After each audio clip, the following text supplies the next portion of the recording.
Nous allons vous raconter l'histoire d'un triangle Tri. Tri était très triste d'être un triangle. Tri était très envieux des carrés, car il permettait de représenter des cubes. Et Tri aime les Rubik's Cube et les dés. C'est pourquoi il était triste d'être un triangle. Un jour, Tri rencontra un autre triangle, qui lui était très heureux d'être un triangle. Tri lui demanda alors pourquoi il était si heureux. L'autre triangle lui répondit qu'en étant un triangle, il pouvait faire vraiment tout plein de choses. L'autre triangle lui montra une surface qu'on pouvait représenter à partir des triangles. Tri comprit alors qu'en tant que triangle, il pouvait représenter une infinité de surfaces. Tri, tout enjoué, demanda à l'autre triangle de lui apprendre ces techniques. Ce dernier se fit un réel plaisir de lui les enseigner. Il devait commencer par lui expliquer quelques notions de base. Il commença par la surface de subdivision.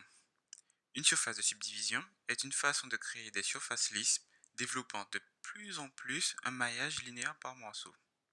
La surface lisse finale peut être calculée comme la limite du procédé itératif de subdivision de chaque face polygonale en sous-ensemble de faces approchant mieux la surface lisse finale. L'autre triangle lui expliqua ensuite la notion de maillage. Un maillage est la discrétisation spatiale d'un milieu continu ou aussi une modélisation géométrique d'un domaine par des éléments proportionnés, finis et bien définis. L'objet d'un maillage est de procéder à une simplification d'un système afin de le représenter graphiquement. Un maillage est défini par son repère, les points le constituant, caractérisés par leurs coordonnées, ainsi que les cellules reliant n de ces points. Un maillage peut être caractérisé notamment par sa dimension, typiquement 2D ou 3D, son volume, sa finesse, c'est-à-dire la surface ou le volume moyen des cellules composant le maillage, ou encore la géométrie des cellules qui seront ici, vous l'avez bien compris, des triangles. L'autre triangle lui a ensuite introduit les schémas de subdivision. Les schémas de subdivision surfacique ont pour but de lisser et peuvent être classés en deux catégories, les schémas interpolants et les schémas approximants. Les schémas interpolants sont utilisés lorsque les nouveaux points doivent être exactement sur les vecteurs originaux. Les schémas approximants peuvent ajuster leur position, ce qui donne en général un meilleur lissage, mais l'utilisateur a moins de contrôle sur le résultat final. Comme vous l'a dit le nouveau triangle, aujourd'hui nous allons nous concentrer sur le schéma loop, qui est un schéma approximant. Le nouveau triangle lui donna ensuite deux définitions essentielles dans le monde des schémas de subdivision, celle d'un sommet pair et celle d'un sommet impair. Un sommet pair est un sommet existant à la précédente étape de subdivision. Un sommet impair est quant à lui un sommet inséré à l'étape courante. Le nouveau triangle lui indiqua ensuite les différentes étapes nécessaires à la réalisation du schéma loop. Le triangle lui expliqua qu'il devait commencer par calculer les positions des sommets impairs. Dans le schéma loop, un sommet impair est créé sur chacune des arêtes constituant le maillage. Les coordonnées de chaque sommet impair sont calculées à partir des 4 sommets pairs les plus proches. Le triangle lui indiqua ensuite qu'il devait à présent calculer les nouvelles positions des sommets pairs.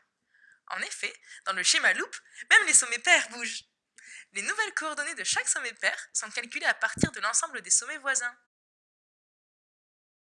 Le triangle lui dit qu'il fallait qu'il recommence ces étapes plusieurs fois afin d'obtenir un maillage plus fin. Ces étapes répétées sont appelées étapes de subdivision. Comme Tri aimait beaucoup les cubes, l'autre triangle lui proposa de commencer par se transformer en un maillage triangulaire pour représenter un cube. On peut donc voir que Tri a très bien réussi cette étape. Bravo, quel beau cube! En se concentrant, Tri réussit à réaliser une première étape du schéma loop. C'est la surface que nous pouvons voir à présent. Tri réalisa ensuite une deuxième itération, ce qui affina son maillage comme prédit par l'autre triangle. Vous pouvez voir que cette deuxième surface ressemble déjà plus à un galet. On remarque donc qu'elle est beaucoup plus arrondie que la précédente.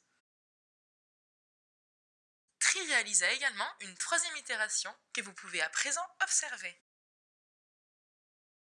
Enfin, sous les encouragements de l'autre triangle, Tri réussit trois itérations d'un coup et décrit alors la magnifique surface que vous pouvez observer. On peut tous être très fiers de Tri. Pour aider Tri, L'autre triangle lui donna quelques conseils pour réaliser au mieux ses modélisations de surface. Il faut savoir que pour le schéma loupe, chaque rendu final dépend du maillage de départ. Pour le cube réalisé tout à l'heure par Tri, on peut voir que si nous partons d'un maillage différent, celui-ci par exemple, nous arrivons à des résultats différents. Comme vous pouvez le voir, au fur et à mesure des étapes, les résultats obtenus avec ce nouveau maillage de départ ne sont pas similaires à ceux obtenus précédemment. Cela s'explique par le fait que nous avons changé au début la valence, c'est-à-dire le degré ou encore le nombre de voisins, de certains sommets de notre maillage de départ. Le triangle indiqua également à Tri qu'il n'était pas obligé de partir d'un cube comme surface de départ. En effet, il peut partir de n'importe quelle surface. Regardons ensemble certaines surfaces que Tri peut réaliser. Tri pourrait par exemple partir d'un cylindre et obtenir les différents résultats que nous pouvons observer. Mais quelle belle surface! Ou alors partir d'un tétraèdre et former ces magnifiques surfaces. Bravo Tri! Enfin, pour plus d'amusement, Tri pourrait également se transformer en spirale et se sublimer comme on peut le voir au fur et à mesure des différentes étapes. Et bien comme quoi, avec des triangles, on peut vraiment tout faire. Tri a énormément appris grâce à l'autre triangle. Tri est maintenant comblé et est très heureux d'être un triangle. Nous espérons que vous avez également beaucoup appris grâce à Tri et son ami. À très vite pour une nouvelle aventure!